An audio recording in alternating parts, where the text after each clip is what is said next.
రైతు సోదరులకు స్వాగతం. భారత వాతావరణ శాఖ స్కైమెట్ ప్రైవేటు వాతావరణ సంస్థ ఒక కీలక రిపోర్ట్ రిలీజ్ చేశాయి. జూన్ 28వ తేదీ వరకు బాగా లోటు వర్షపాతాలు నమోదైన గడిచిన 24 అవర్స్గా రెండు తెలుగు రాష్ట్రాల్లో చాలా ప్రాంతాల్లో వర్షాలు నమోదవుతూ ఉన్నాయి. కొన్ని ప్రాంతాల్లో భారీ వర్షాలు కూడా నమోదయ్యాయి.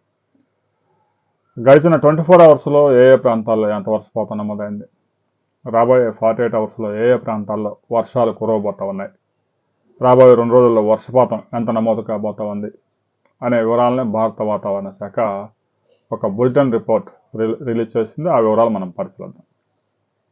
తెలంగాణలో ఇప్పటి వరకు చాలా ప్రాంతాల్లో సరైన వర్షాలు నమోదు కాకపోయినా గడిచిన 24 అవర్స్లో హైదరాబాదు, మెదక్, ఖమ్మం జిల్లా, ఉమ్మడి ఖమ్మం జిల్లా ఈ ప్రాంతాల్లో మంచి వర్షాలు నమోదవుతూ ఉన్నాయి. ఇక ఉత్తర తెలంగాణ ప్రాంతంలో ఉపరితల ఆవర్తనం ఒకటి కొనసాగుతూ ఉంది. దీనికి అదనంగా ఈశాన్య మధ్యప్రదేశ్ నుంచి తెలంగాణ వరకు ఒక ద్రోణి కూడా విస్తరించింది. ఉత్తర కోస్తా ఆంధ్ర నుంచి మహారాష్ట్ర వరకు మరో ద్రోణి విస్తరించింది.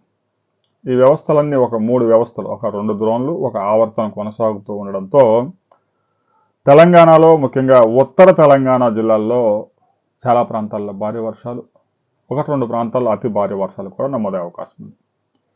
ఇక ఆదిలాబాదు, కొమరంభీం, ఆసిఫాబాదు, మంచిర్యాల, నిర్మల్, నిజామాబాద్, జయశంకర్, భూపాలపల్లి, ములుగు, కొత్తగూడెం జిల్లాల్లో అక్కడక్కడ భారీ వర్షాలు నమోదయ్యే అవకాశం ఉంది. ఇక అదే సమయంలో ఉరుములు, మెరుపులు గంటకి 30 నుంచి 40 కిలోమీటర్ల వేగంతో గాలులు, బలమైన ఈదురు గాలులు వీచే ప్రమాదం ఉంది. రాష్ట్ర వ్యాప్తంగా వాతావరణ శాఖ ఇప్పటికే ఎల్లో అలర్ట్ జారీ చేసింది. ఇక ఇప్పటికే గడిచిన 24 అవర్స్లో 24 గంటల్లో నమోదైన వర్షాలు మనం పరిశీలించినట్లయితే ఖమ్మం జిల్లా బోనకల్ మండలం రావినూతల్లో 8 సెంటీమీటర్లు, ఏటూరు నాగారంలో 7.3, సంగారెడ్డి మెగ్దంపల్లిలో 5.7 భారీ వర్షాలు, అతి భారీ వర్షాలు నమోదయ్యాయి. ఇతర ప్రాంతాల్లో కూడా 5 సెంటీమీటర్లు మించిన వర్షాలు నమోదయ్యాయి. దీంతో రైతులు కొంతవరకు ఆనందం వ్యక్తం చేస్తూ ఉన్నారు. ఇప్పుడే ఖరీఫ్ ఆశలు చిగురిస్తూ ఉన్నాయి.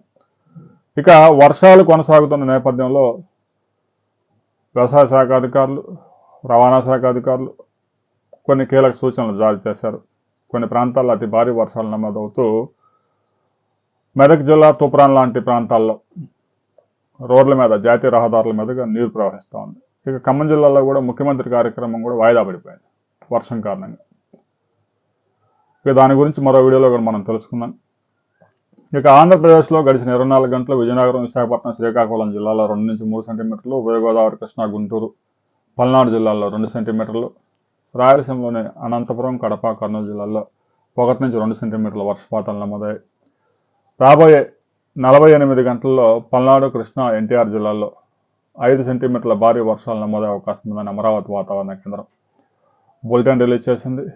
ఒక ద్రోణి మధ్యప్రదేశ్ మీదుగా, విదర్భ మీదుగా ఒక ద్రోణి కొనసాగుతూ ఉంది.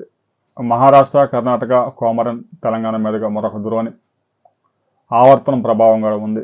ఋతుపవనాలు కూడా చురుగ్గా మారాయి. చాలా ప్రాంతాల్లో మోస్తరు వర్షాలు, తేలికపాటి వర్షాలు అన్ని ప్రాంతాల్లో నమోదై 1-2 ప్రాంతాల్లో భారీ నుంచి అతి భారీ వర్షాలు నమోదయ్యే అవకాశం ఉంది. గడిచిన 24 అవర్స్లో మీ ప్రాంతంలో వర్షం నమోదైందా లేదా అనే విషయాన్ని ప్రతి రైతు కామెంట్ చేయండి.